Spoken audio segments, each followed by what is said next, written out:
At Lowe's, every pro is an MVP to us. It doesn't matter how big or small your business is. If you're a plumber, roofer, electrician, or remodeler, your business earns back when you spend, gets exclusive offers, and paint rewards. It all adds up to help drive your business. Join Lowe's MVP's Pro Rewards and Partnership Program today. Minimum purchase required. Earnings and paint rewards awarded as Lowe's e-gift cards. Exclusions, restrictions, and more terms apply. Valid through 12/31/22. See Lowes.com/L/Pro Loyalty terms. Subject to change. U.S. only. The National Broadcasting Company presents The Adventures of Sam Spade, Detective.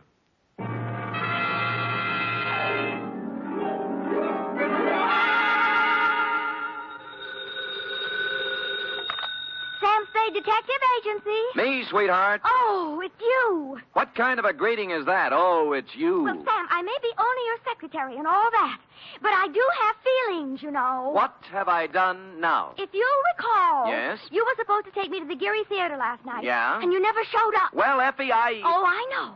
You'll make up some big story like you always do. Always an excuse. No, I'll try to tell you the truth. And then... The truth. It'll probably be a story about at least 2 or 3 people being killed. Yeah? How you had to be there to straighten the whole thing out. Well, as a matter of fact... And then there'll be beautiful women with hair like carved smoke and crimson slashes for mouths. You would leave that out. Now that you mention it, Effie... And you'll throw in shooting and getting knocked out and glass keying your way into houses and anything else you can think of. Effie... Well, if you think that I'll fall for that... Effie, will you please... What's your big fat story? You've already told everything about it, but the title, I might as well add that. My big fat story is called The Shot in the Dark Caper.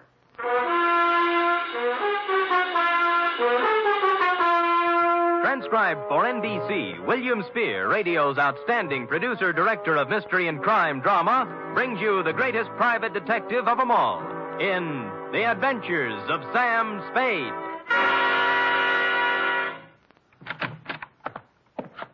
Effie?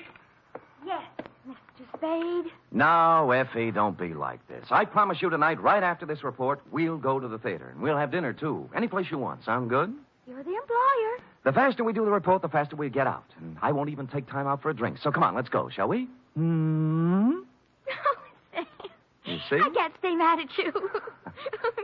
Date, fill it in. To managing editor, San Francisco Evening Gazette. City, from Samuel Spade, license number 137596. Subject, The Shot in the Dark Caper. Or, Stop the Presses. Spade has his pants caught in them. Caught? Dear News Hawk, the next time you have a bright idea about a story, count me out. There's too much work for the money it pays, and the glory just doesn't exist. I don't mind being knocked on the head, shot at, lied to, double-crossed, and otherwise treated cruelly by circumstance, but to do it all in one night just so you can have a scoop and then be referred to in your columns as a Gazette staff member, well, my professional pride was severely injured. I am a detective, sir, and nobody's staff member. Well, now that that's off my chest, here in journalistic prose is what happened starting yesterday afternoon. Sam Spade Detective Agency? Yes, he is. It's for you, Sam. I'll take it in here, Ed. Spade. This is Woodrow Wilson. Really? Well, I'm sorry. I have Teddy Roosevelt on the other phone. It might take some time. You better try me later. Bye. Spade. Huh? Somehow I thought you were above that sort of corny repartee. I am above nothing, sir, as long as it's ethical. Now, which Woodrow Wilson is this? I'm the new managing editor of the Evening Gazette. Well, welcome to town. What can I do for you? I have a job you might like, an interesting job and interesting money. How interesting? If you find out what I want, you can almost name your own price. Can you get over here in 3 minutes? With any sort of a tailwind, I'll make it in 2. A new track record.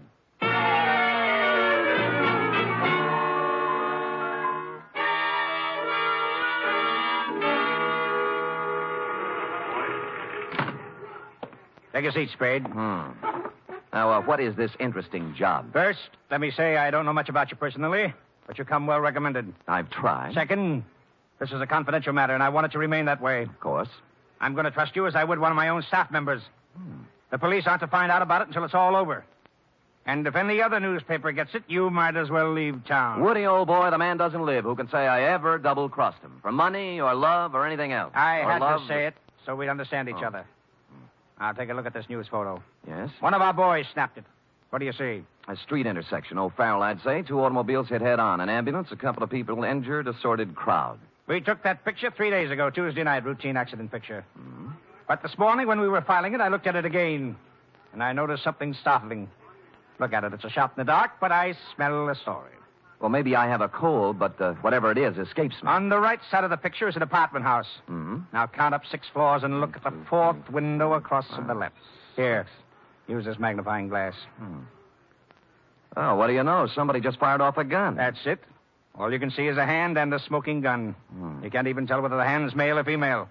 But somebody shot at something, probably a person, just a second before that picture was taken. You want me to find out why, huh? This calls for a detective, not a reporter. There hasn't been a single homicide, suicide, or gunshot wound reported in the city since that happened. Now, I want the story. Get it. Okay, Chief. Get ready to rip out page 1.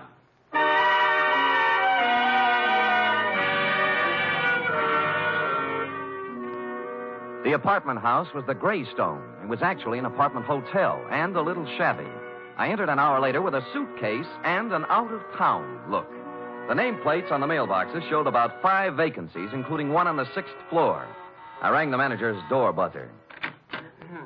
Good afternoon. I'd like to rent an apartment if I could. Come in. Just drop your suitcase anyplace. My name's Ed Berry. How are you? Your suitcase is leaking. Oh? We charge one price, $175 per night. Well, I don't have that kind of cash with me or my checkbook. Could I pay you tomorrow? Oh, sure thing. Your name? Mark Humboldt. Mark Humboldt. B-O-L-T? Yes, that's it. Where you from, Mr. Humboldt? New York, boy, New York. 48 East 51st Street. Near Broadway. Mm-hmm. Next of kin? Huh? Any family, relatives? No. Oh, you own a car? Look, I'm just renting an apartment, not taking out life insurance. Well, you see, there's a state law here requires us to get this sort of information. I'm sorry, but there's nothing I can do. No car. A bank account? Corn Exchange Bank. You own any property? Yes, I do. Albany, New York. Just how much, would you say? 6 feet in a cemetery. I expect to be buried there. Yeah, well, I guess that about takes care of it. Anything on the 6th floor? Well, why the 6th particularly? My lucky number. Oh, well, I'm sorry. Maybe later. Right now, we got nothing on the 6th. Come on, I'll show you around.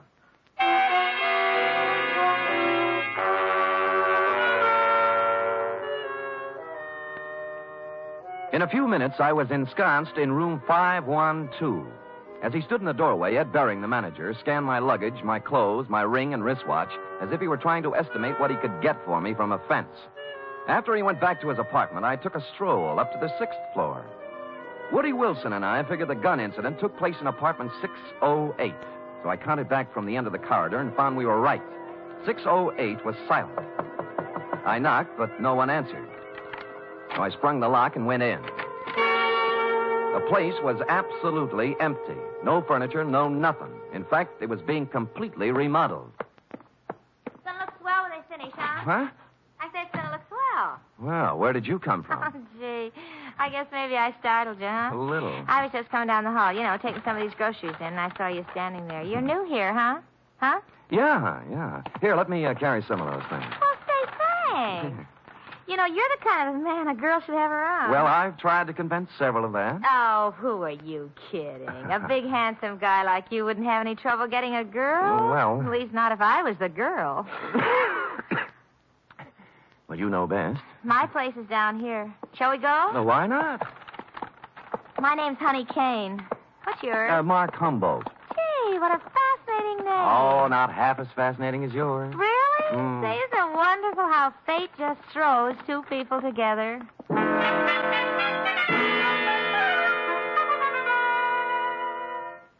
The bags of groceries we were carrying had a layer of dust on them, and the bags looked as if they'd made 50 trips to the grocery store. No one had to hit me on the head. Sam Spade, detective.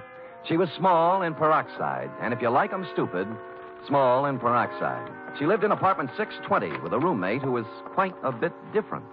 Prettier, smarter, and quieter. Sandra, I want you to meet this very nice gentleman, Mr. Mark Humboldt. Humboldt. Oh, sure. I remember the Mark part, but this is Sandra Lynn. How do you do, Miss Lynn? Hello.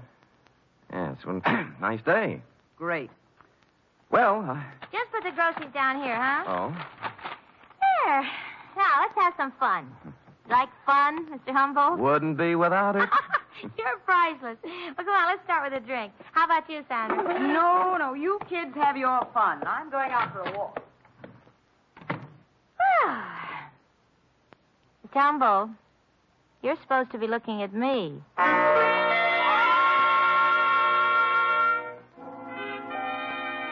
An hour later, under the pretext of going out for some snuff, I shook her off and left.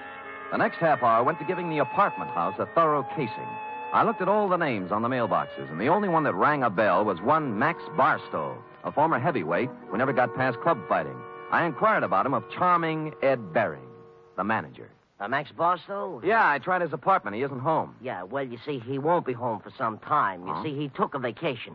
Went to visit his family in Portland. Well, when'd he leave? Last Tuesday night. I remember him saying, Ed, I won't be back for a while. Look after things, will you? Well, you have a good memory. Yeah. Hey, can you tell me something about those two girls in 620? Why? One of them made a pass at me. Well, mister, I feel this way. I rent apartments to responsible adults. What they do is their business. You won't get any trouble from me. Now, that isn't what I asked. I always like to be sure. Now, are they honest, hard-working girls? I don't know nothing about them, but let me tell you something confidential, mister. Why look a gift horse in the mouth?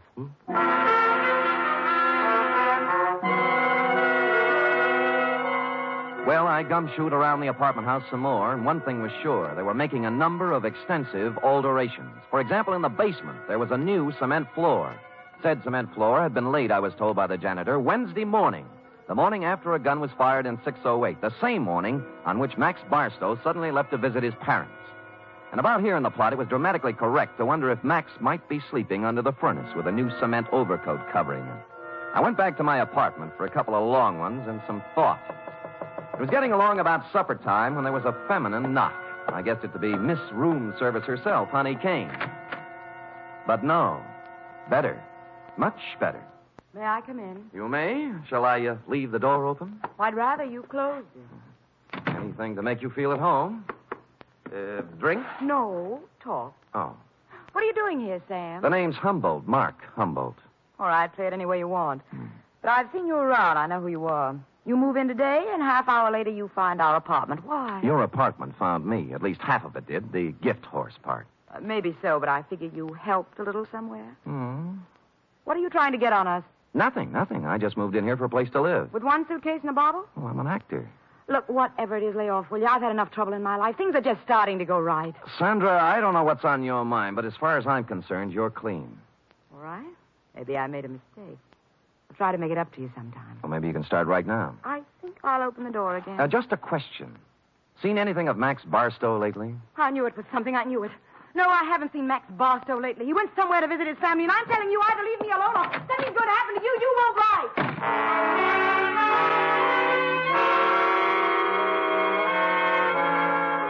She stormed out looking lovely all the way, and I sat very quietly for a minute. It was the second time somebody said it. Max Barstow was visiting his family. And that was very interesting because, you see, Max Barstow didn't have any family. When he first started fighting, he was under the aegis of the St. John's Orphanage. So, what was all this rehearsed account of his absence? I watched at the window to see if Sandra Lynn went anywhere, and she appeared on the street. I was out of the room and down the stairs, presto. 10 blocks later, she turned in at a brownstone on Polk Street, went in the first apartment on the first floor. 15 minutes later, she hurried out, and I went up to the apartment and knocked. The door opened cautiously. Yes, what is it you want? Is Mr. Fairchild in? Nobody here by that name. You got wrong address. Now, just a minute. He used to live here. No more he does. Well, could you tell me where I could find him, Mr. Sigmund Polkus. I don't know. Try the manager.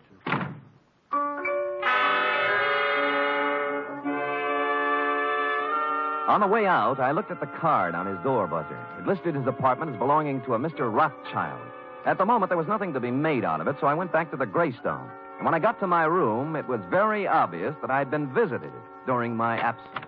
Yeah? Oh, it's you. What happened to my suitcase? I'm sorry, Mr. Humble, but I didn't realize it before. You see, that apartment was already rented, so I guess you'll have to find one someplace else. Look, you have 4 other vacant ones in this apartment house. Give me one of those. Sorry, no vacancy. Well, then give me my suitcase. Yeah, that's the one that leaks. Just a minute, I'll bring it out, Mr. Humble. I'll go in and get it myself, Mr. Barry. I said stay out. I said I'll go in and get it. Right, you will.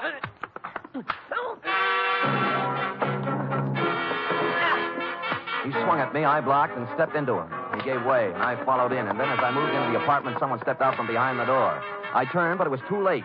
I was sandbagged. The face behind the arm that swung it looked an awful lot like that of Max Barstow.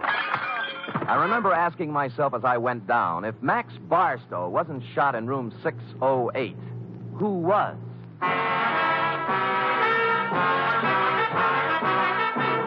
You are listening to the weekly adventure of radio's most famous detective, Sam Spade.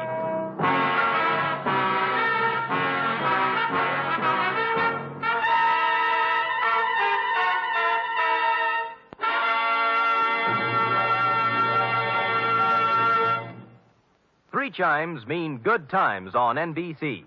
On Sunday, March 4th, that's 1 week from this Sunday, Theater Guild on the Air will present radio's most exciting dramatic event. It's a full hour-and-a-half presentation of Shakespeare's immortal Hamlet. John Gielgud will portray Hamlet, Pamela Brown, the Queen, and Dorothy McGuire will appear as Ophelia. The intrigue, beauty, and romance of Hamlet come to life Sunday, March 4th, on Theater Guild on the Air.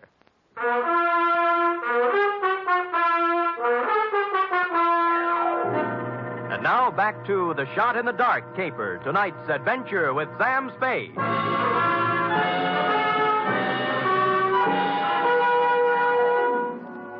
I wasn't out for long, but it was long enough to have been carried out of the apartment manager's place and dumped in an alley. I sat up and rubbed the back of my head and discovered the boys had a sense of humor. Pinned on my chest was a note that said, "Beat it." This time, when I went back, I had my gun handy to hand. Nobody was home at Mr. Bering's apartment, so for something to do, I looked in on Max Barstow's diggings, 413. I glass keyed in and turned on the lights. And a search revealed items, a rent receipt showing Max was paid up for 2 months and intended to stay put. But more interesting were 2 phony detective badges, a policeman's uniform, and a flash camera. Couple these with a dossier on a man named Sigmund Pulkus, and I knew just what Max had been doing since the fight game stopped paying his bills. It read, Sigmund Pulkus, 60 years old, Minneapolis. Just sold 2 restaurants for $175,000. Intends to retire and settle down in San Francisco. That's as far as I got when Honey poured herself on me again. Oh, Mr. Humboldt. Yeah. What are you doing in Mr. Barstow's apartment? Come in. Thanks. You shouldn't be here. Mr. Barstow ever found out. Honey, you can drop the act. Thanks. You know who I am, and I know who you are. You're part of the bait for one of the oldest rackets in the world. World? The Badger game. Who, me? You. All right, Sam. I didn't know who you were at first until Sandra told me. Now, you tell me, what are you doing in Max's room? A number of things. First of all, getting enough evidence on him to give him a free vacation on the state. Second, I wanted to see who would show up and why. Now, what's your story? I just dropped in to see if Max was here. Try again. Sam, if I tell you anything, will you leave me alone? If I can bear it. I came over to get some things from Max. You know. Where's he staying? Right across the street in the Arlington, 314. Mm-hmm. Ed Bering manages both apartment houses. Why doesn't Max stay here? Who are you working for, Sam? I'm just asking. A client. Not the police? No. Sam, I don't have a thing to do with the mark Max is working on now. Sigmund Pulkus. Some old man. Did you hear any shooting here last Tuesday night in apartment 608? Oh, Sam, I didn't hear a thing.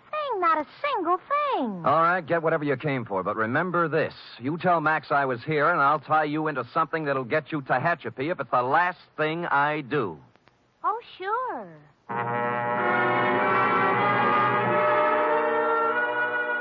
I knew she'd be impressed with that type of threat because her kind of girl lives by playing tag with the law. They want to be it as seldom as possible.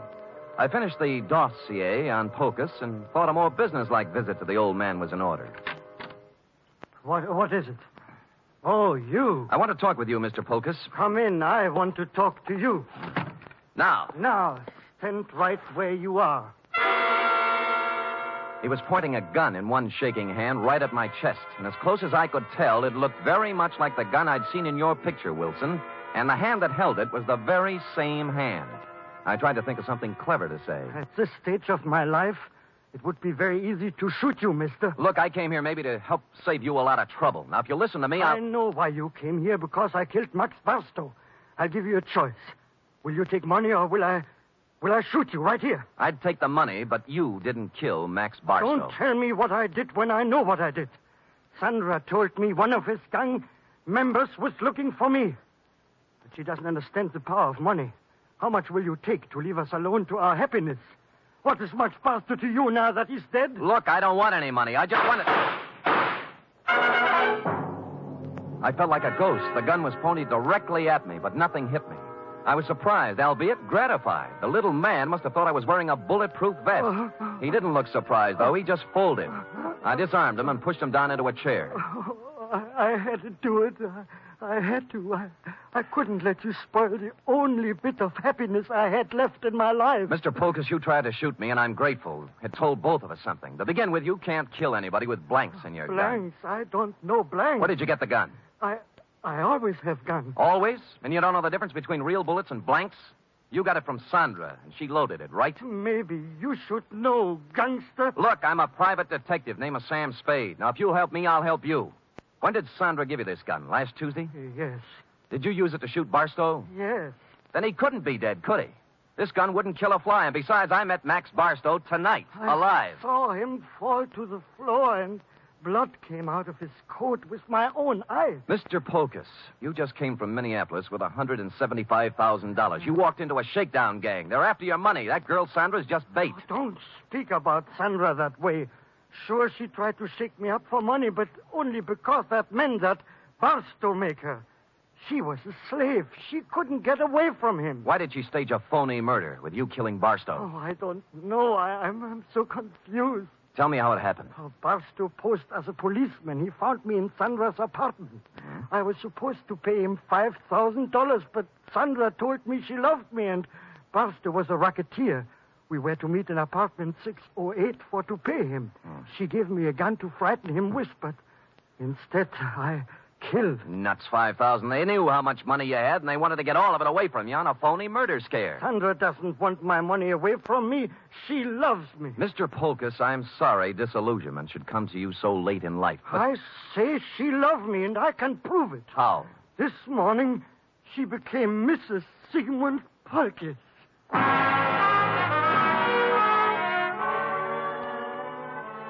That made me sit down and think things through a little more carefully. She could have gotten his money, or most of it, without marrying him. Maybe she did love him. Or maybe they felt he was too dumb to pay off. Or maybe she married him so she could murder him. And maybe a dozen other things. His suitcases were packed, and he said that he and Sandra planned to leave town tonight. He'd been waiting for her when I came in, but she was already 2 hours late. I could think of only one place she could be. So I left poor Mr. Polkus and went to the Arlington. 314, the address Honey Kane had given me. And she was there. Oh, Sam. I'm glad you came. I was scared. I didn't know what to do. I'm scared. Now, honey, quiet down and tell me what you're scared about. In the bedroom. Max. He's dead. A knife job. When'd you find him? 5 minutes ago. I was with him before, and then I went out for some Chinese food when I came back. All right. Who else was here tonight? I didn't see anybody, But what? he was awful mad at Sandra. Said she was double-crossing him, and he wouldn't let her get away with it.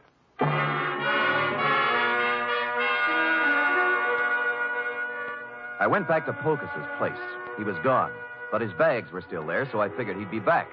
I put out the lights and sat in a chair.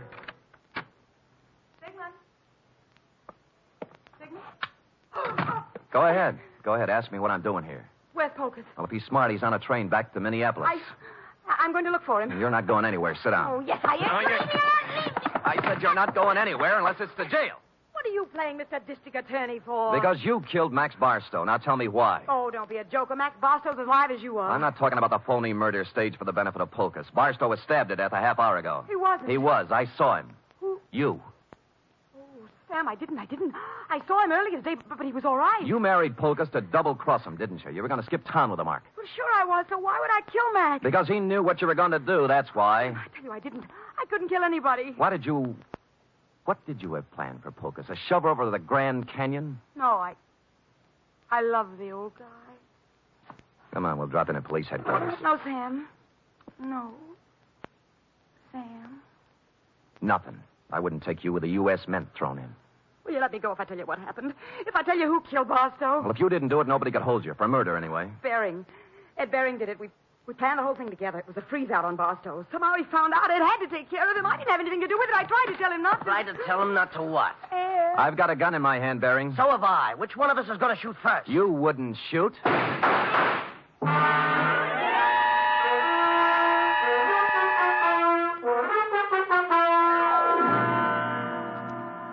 But he did. Period. End of report. Sam, is that all? Well, what do you want? An echo? No, but he shot you and you're all right. Mm-hmm. Were they blanks like the other guns? They were not. They were genuine steel-jacketed bullets. But, You didn't listen carefully enough, Effie. I figured he'd shoot right away. He did, once. Just as I jumped sideways and fired 2 shots back. Did you kill him? No, but he's down with a little case of lead poisoning, though, under police guard. You're wonderful. It's true. All right, go type it up. Off with him.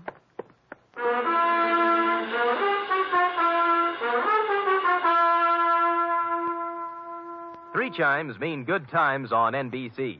Tomorrow, you're invited to a 1-hour concert by the renowned NBC Symphony under the direction of Bruno Walter. Featured soloist for tomorrow's performance is celebrated violinist Joseph Fighetti, who will be heard in Mozart's brilliant concerto for violin and orchestra. It's the very finest in musical listening, every Saturday with the NBC Symphony. Here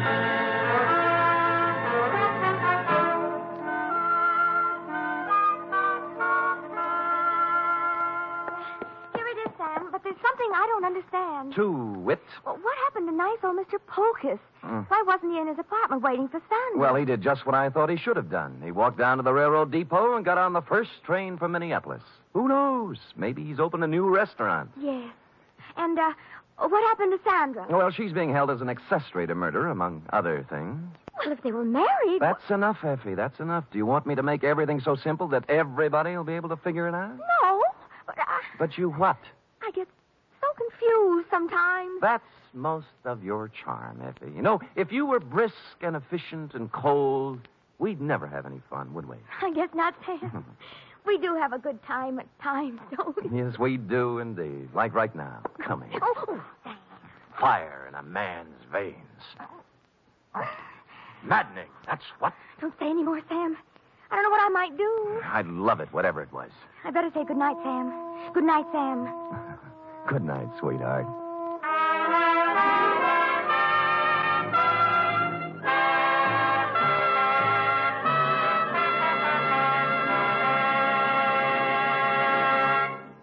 Tonight's transcribed adventure of Sam Spade was produced, edited, and directed by William Spier. Sam Spade was played by Stephen Dunne.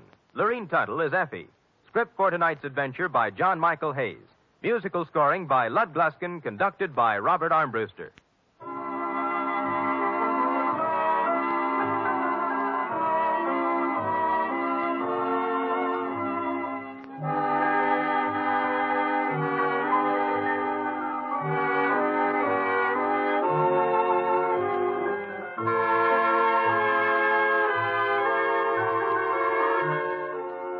Join us again next week, same time, for another adventure with Sam Spade.